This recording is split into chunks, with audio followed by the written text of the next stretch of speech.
You can't see the Irish Sea border, but you can see the signs telling you it's not wanted by some.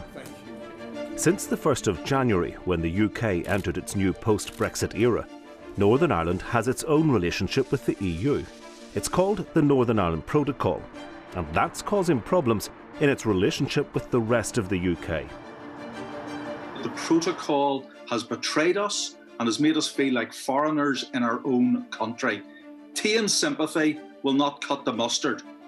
So, what is the Prime Minister actually going to do? We will do everything we need to do, Mr. Speaker, to ensure that there is no barrier down the Irish Sea. Tomorrow, the UK government and the EU Commission meet to try and resolve some of the protocol problems. But unionists are demanding that the protocol is scrapped altogether. People need to listen to what we're saying. They need to take heed of what is being said by the unionist community, and I hope that the message has been heard in London and in Dublin and Brussels. Tonight, Spotlight examines the practical problems of the protocol. That one, there's 752 commodity codes, 752 items or lanes on that particular trailer. That would take somebody between 4 and 6 hours to set that up. The potential opportunities. By the 1st of January, it was seamless trade. We sell a lot of our product to the European market, to Italy, France, Spain. We sell it further afield. And the political tensions that could now threaten the workings of the peace agreement the protocol was supposed to protect. Unfortunately, the border down the Irish Sea isn't invisible, and therefore it's affecting almost every home in terms of delivery of parcels or plants or whatever it is. And that visibility has no doubt created tensions, and as somebody described it in unionism to be, as a palpable anger across the whole of the unionist community.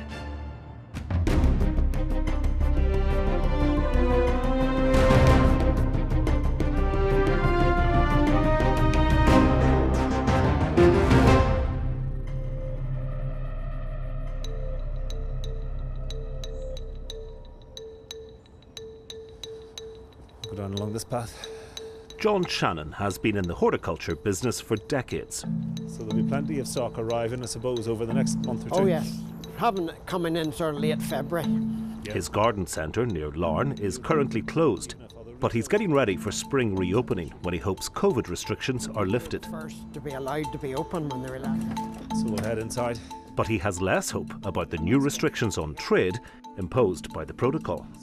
Yes, we'll go around here to the seeds, have a look at them, because seeds will be a big issue getting them into Northern Ireland this year, particularly the vegetable seeds. The issue for John Shannon and anyone wanting to get their seeds from Great Britain is that the EU has very strict rules on plant and animal health. Under the protocol, Northern Ireland still follows those rules, but the rest of the UK doesn't. And that causes big problems for certain products moving from GB to NI. It was also different just a couple of months ago. Getting plants in from nurseries in England, no problem at all. Place the order on a Monday, they'll be collected Tuesday, Wednesday by the haulier, and by Friday, Saturday they'll be here in the garden centre, put out, ready for sale. The only paperwork would be the delivery docket and of course pay the bill. But from January the 1st, all change. It's becoming nearly a nightmare to get plants in now, because most plants these days are grown in peat-free or peat-reduced. Now, this is a directive from the British government. The last 20 years they've been trying to get all horticulture throughout the UK to use less and less peat to help the environment, which is a very positive step. But when plants are grown in bark, they cannot be exported from GB into Northern Ireland. It's against EU rules. And also, if there's any soil attached to plants, bare root plants like roses, etc., they cannot be brought into Northern Ireland. The rules now require not just paperwork, but also vet certificates on orders of plants from English nurseries. It's putting the price of an average £500 order up to around £750, a 50% increase that will have to be passed on to customers. Plants will become more expensive for Northern Ireland gardeners, which is unacceptable. Why should we, the consumers, have to pay more for plants in Northern Ireland than our fellow consumers in the rest of the United Kingdom? It's not fair. We're part of the United Kingdom, but yet we're not part of the United Kingdom. These are practical problems with a political edge. Brexit has happened. I personally wanted to stay in the EU, but we all have to accept the will of the British people in the referendum a few years ago. But I don't think we signed up for what we're getting now. All these restrictions, all these extra paperwork, all the burdens, potentially definitely higher prices that we're going to have to be paying for not only garden goods, but some of the products we have to buy in other shops as well. For some, the problem is trade. For others, it runs deeper. The graffiti and posters around Larne, where the new checks take place, are an indication of a wider anger. Police have even suggested that only COVID has prevented street protests. So we're starting to see some incidents of graffiti. We're picking up social media sentiment of a growing discontent, particularly within the Protestant Unionist Loyalist community. For these unionists, it's not trade, it's identity that's at stake. As part of his peace building with Charity Cooperation Ireland, former PSNI Assistant Chief Constable Peter Sheridan has been talking to loyalists, and last week chaired a meeting where the UK government and the EU Commission heard concerns from a range of organisations, including the Orange Order. I wanted to know how deep he felt the anger was in the unionist community. The idea behind all of this is that the border would have been invisible, and actually we still have two borders. There's still a border, a land border, taxation and so on, a border, but it's invisible. Unfortunately, the border down the Irish Sea isn't invisible, and therefore it's affecting almost every home in terms of delivery of parcels or plants or whatever it is. And that visibility has no doubt created tensions, and as somebody described it in unionism to be as a palpable anger across the whole of the unionist community. But have we exchanged one threat, i.e. the problem of the border on the island of Ireland, with another set of problems now, a border in the Irish Sea? Well, I think there's a difference between threats and palpable anger. I don't think we should overplay the issue of threats and violence. There's tension, there's anger, but we shouldn't read into that means automatically there's violence. In fact, I know from talking to many people in the unionist community and many people in paramilitary organisations in the unionist community that that's not where their thinking is. So, on the one hand, it's a trade issue. It's how you get plants or how you get food into Northern Ireland from GB. But you're saying, from the people you're talking to, within unionism and loyalism, for them, this is identity. Yeah, I think that's right. I think that for a lot of people who, from the nationalist community, it's probably seen as a trade border. You know, it's an economic border down the Irish Sea that probably doesn't affect them that much. But for unionists and people who see their natural cultural identity with the rest of the United Kingdom, somehow this does feel as of some difference between them and the rest of what they would see as their fellow countrymen. And I think all of us have to recognise that in this.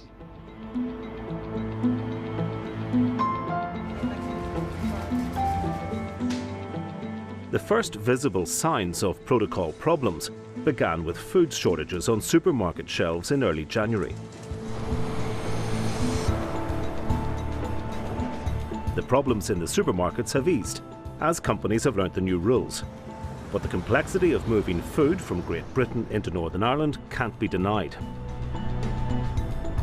Paul Jackson is a senior executive with one of Northern Ireland's leading haulage firms that specialises in moving goods across the Irish Sea, much of it food for our supermarkets. Since Christmas, he has hired 7 extra staff to deal with all the new paperwork and processes. Hello, Michael. Michael, you're out in the midnight boat tonight. Is that okay? Thanks, Michael. Cheers, night. This is one load, one refrigerated trailer coming in from Scotland.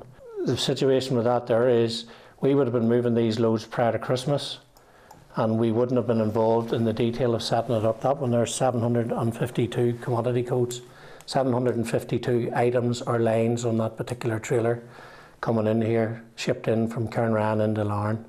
That would take somebody between 4 and 6 hours to set that up. You didn't have that to do in December.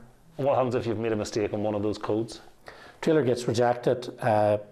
If all the paperwork isn't right, any particular code that's wrong there may reject the whole load, and therefore the trailer can't even enter into the port to ship across here. We have to take that trailer and hold it until we get the correction made. We're constantly referring to the rule book, and as to what we have to do and how we have to do it. And, you know, there's that many photocopies of it around the building here now, but you're constantly going through this to make sure that what we're doing here complies with the system here every day, every single day. Northern Ireland, like the Republic, remains part of the EU's single market for goods. And the same rules must ultimately apply on both sides of the border. But to smooth transition in Northern Ireland, some rules have been waived temporarily under what are called grace periods.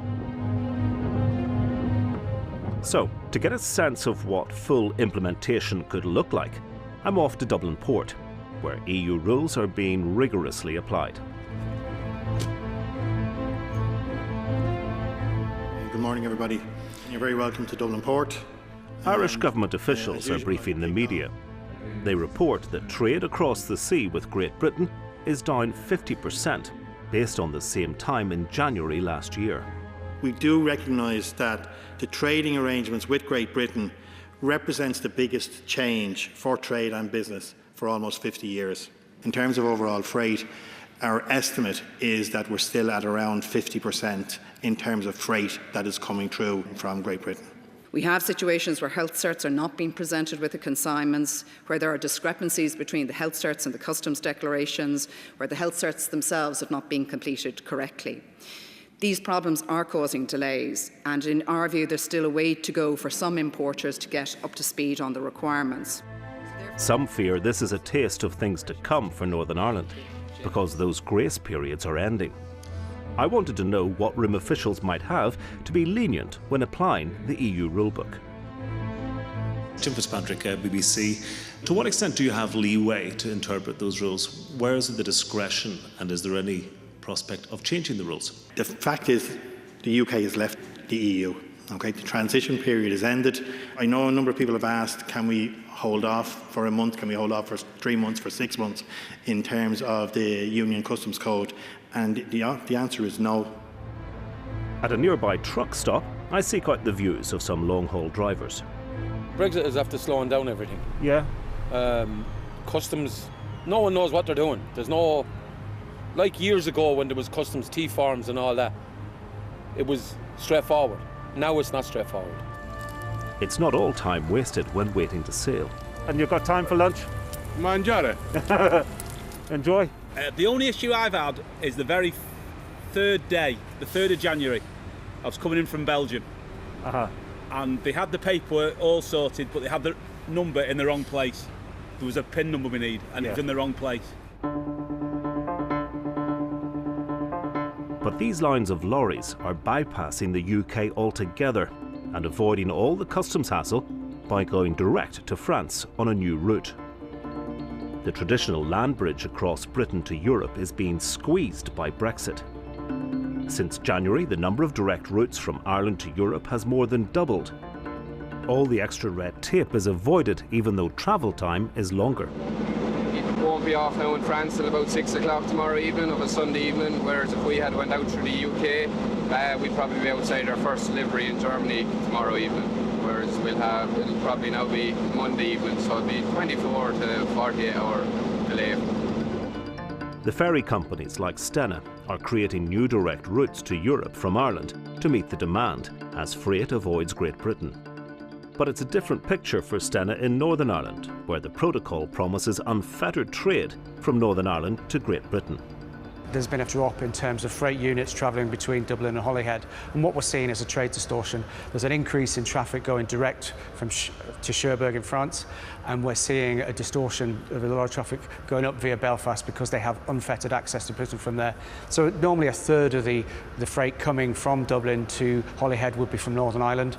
They're naturally going via Belfast, and we're also seeing some freight from the Republic even travelling up via Belfast.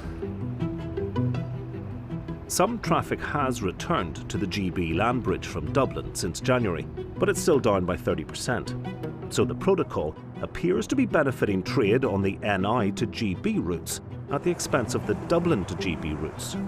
But what about in the other direction, on trade coming into Northern Ireland from the rest of the UK, where the checks can apply?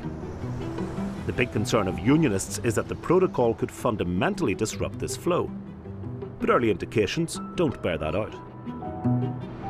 Figures supplied to Spotlight by the government suggest there's been no drop-off in freight traffic from Great Britain into Northern Ireland as a result of the protocol. In the first week of February last year, there were 7,695 freight journeys from GB to NI. In the first week of February this year, it was up to 7,702. But what happens when the grace periods end and the extra checks are needed on food going to our supermarket shelves? Is that when the real test of the protocol comes? That's a looming deadline in April for haulier Paul Jackson at McBurney Transport. He's worried that tougher implementation of the rules could devastate vital trade. So what happens here if we don't get an extension to these grace periods and easements that there are at the moment? Well, our fear is that Northern Ireland will mirror, come the 1st of April, exactly what happened in Dublin in January. And that's the risk that we're sitting trying to work round at this point in time. We would be very fearful that that would happen. Another key area that's been enjoying a grace period where rules aren't yet enforced is parcel deliveries. But even with that, some deliveries have been affected, and that's become a matter of political concern. It's hugely important for us here in Northern Ireland, right across the community, because nationalists aren't getting their Amazon parcels just as much as unionists aren't getting their Amazon parcels. It's early morning and everyone at this parcel depot outside Belfast is getting ready for the day's deliveries. It's one of 33 DPD depots across Ireland. Chief Executive Des Travers has seen the impact Brexit has had in the Republic, where 1/5 of parcels are being stopped by customs. With Northern Ireland's grace period due to end in April, he's hoping the same won't happen here. We've had the Brexit implications in start of January in the south, and what we found was that about 1 in 5 parcels are not going out for delivery. So if you look behind me, 1 in 5 will stay in the depot because of customs clearance processes, either administration or tax and duties as well. And we're going to try and avoid that here in the north if we can. Online sales have been booming during lockdown. Each morning, a lorry arrives at the depot from the airport with the overnight orders, and drivers line up to sort their deliveries, under the watchful eye of local franchise holder Thomas Cunningham. Thought there'd be Belfast and Bangor all sorted. 5 bangers up to 100. Yeah. They're all coming back with collections? Yeah, George and the lorry. So Thomas, we can see they're loading up from different lines here. What way does it work? Well, the way each driver has a different postcode in Belfast. So they start off and they load their vans as of that'll be their last drop, right through until their first drop. Every driver knows every street, and so they'll line them out accordingly. As easy as it to make it easy for the driver. And each driver goes out with maybe 100 drops per van. He's hoping a deal can be reached before April to avoid parcels coming to Northern Ireland from GB facing the same checks as in the Republic. Changes come in the 1st of April. You don't want anything to interrupt this kind of 24 hours a day operation? No.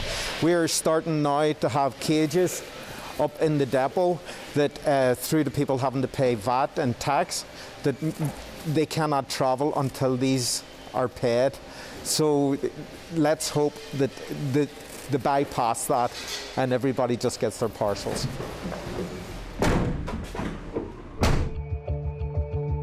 The EU and UK are promising to try and find practical solutions. But unionists of all parties are now united in opposition to the protocol itself, joining forces on a common political and legal strategy in Stormont and Westminster, where the DUP's parliamentary leader is Jeffrey Donaldson. Well, I'm sitting outside a different parliament, and it's here in 2024 that you will get the first chance to get rid of the protocol in a vote. Are you going to wait that long? I certainly hope not. I don't think our economy or our political system can afford to wait 4 years whilst the protocol continues to do harm to our trading links with our biggest market in Great Britain. The UK government is meeting the EU Commission tomorrow, and there's talk that they might agree to extend some of the grace periods. Would that ease your concerns? I don't think kicking the can down the road is the solution. The Prime Minister made very clear that Northern Ireland would have unfettered access to the UK market. That is not happening at the moment. There are many businesses, individuals and families across Northern Ireland who have found they can't access the goods and products that they need to purchase from their suppliers in Great Britain. And so we need clear action, not extending a grace period that only puts off the day when we have an even bigger problem than this. What we need is affirmative action by the UK government to resolve the difficulties being experienced by people in Northern Ireland. If you want the protocol replaced or scrapped, is the other solution not simply a hard border on the island of Ireland? No, we don't believe that is the case. What we need is pragmatism. And I think the EU needs to recognise that they are causing considerable difficulty for people in Northern Ireland. They're undermining our economic stability. They're undermining our relationship with the rest of the UK. And that is contrary to the very agreement they claim they want to protect. But nationalist politicians like the SDLP's Matthew O'Toole argue that unionists are being unrealistic in their demands. The protocol is part of an international treaty that's here to stay. I don't think there's any chance of the protocol being scrapped, nor should it be scrapped. The protocol is there to protect Northern Ireland and the whole island of Ireland from the consequences of UK choices around Brexit. Instead, his party argues that the protocol gives many businesses in Northern Ireland a unique advantage over their counterparts across the border down south or across the Irish Sea. Northern Ireland has never had, in most people's living memory, much of a competitive advantage economically. We've been marginal politically, economically and geographically. For the first time, as a result of the protocol, we can at least claim to have some competitive advantage. We should take maximum advantage of it. So, are there real benefits to the protocol? This company makes ventilation systems for modern homes. When construction ground to a halt in the UK after the financial crisis in 2008, they had to look elsewhere to survive. That led us to exploring export options, Poland being the first of the countries we looked at, and that has developed into a significant part of the business and has expanded into Hungary and to other countries in Central Europe. And none of that would have been possible without us being part of the EU. A number of people are experiencing problems with the Northern Ireland Protocol. Have you had any problems? We've had one small glitch, but that was really caused by the lack of preparation by the supplier in the UK. And outside of that, we've had nothing that we could point to as a cause of the protocol. Are you saying that it's an advantage to you to be based here in Northern Ireland compared to, say, in the Republic or in Great Britain?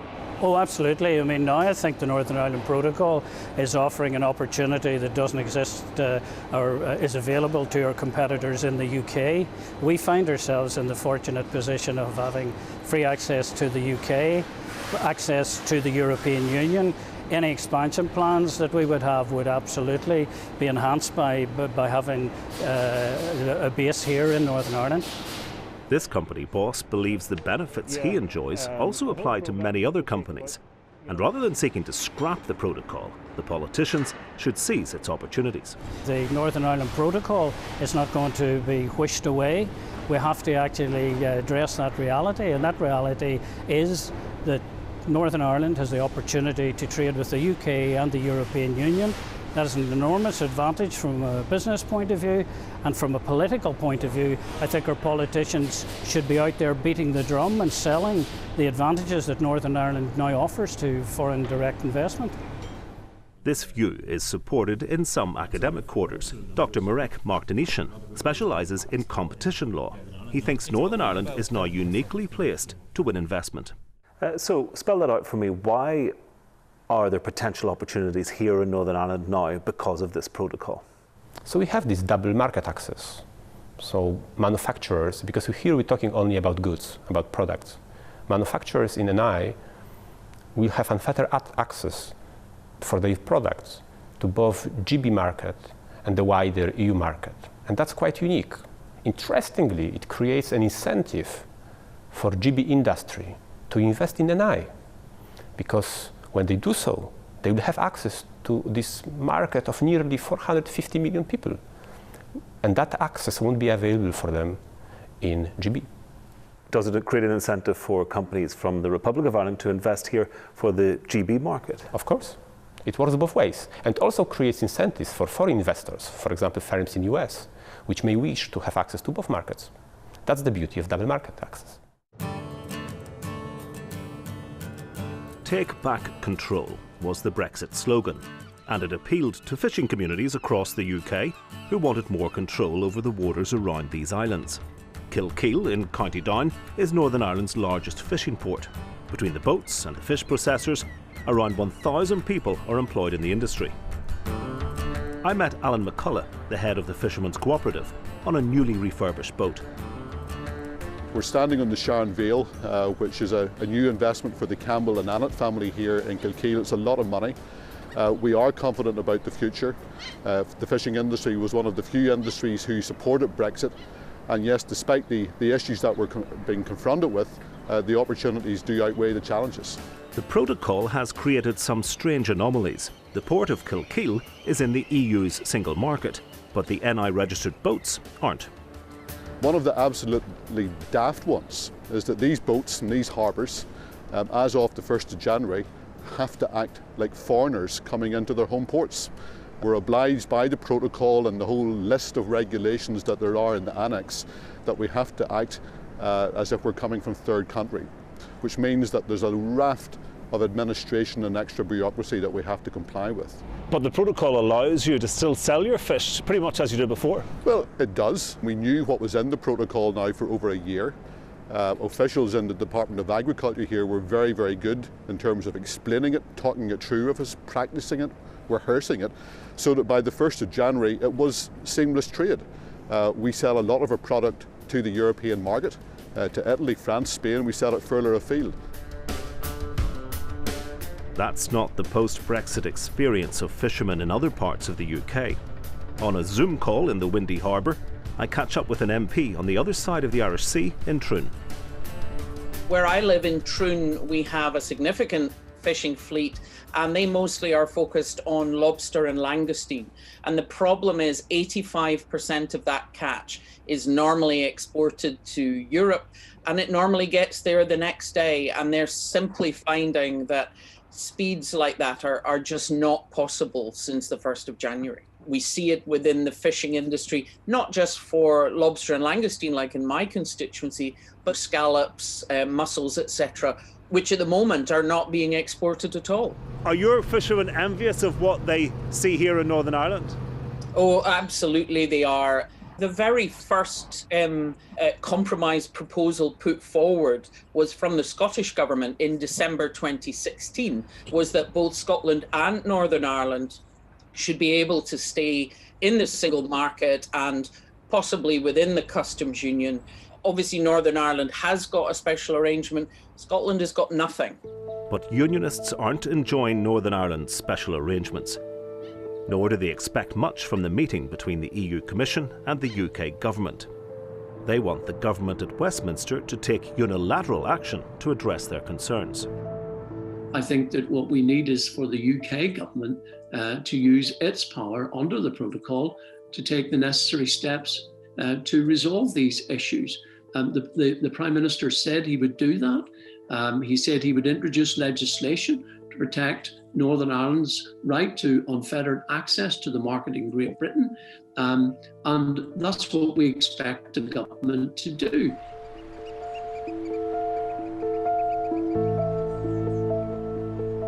Regardless of the practicalities or the potential opportunities of the protocol, the sea border, a border between two parts of the UK, has stirred deep discontent in unionism. And while the UK Government and EU Commission will explore solutions to the trade issues when they meet tomorrow, they may find it more difficult to calm the choppy political waters that seem to lie ahead.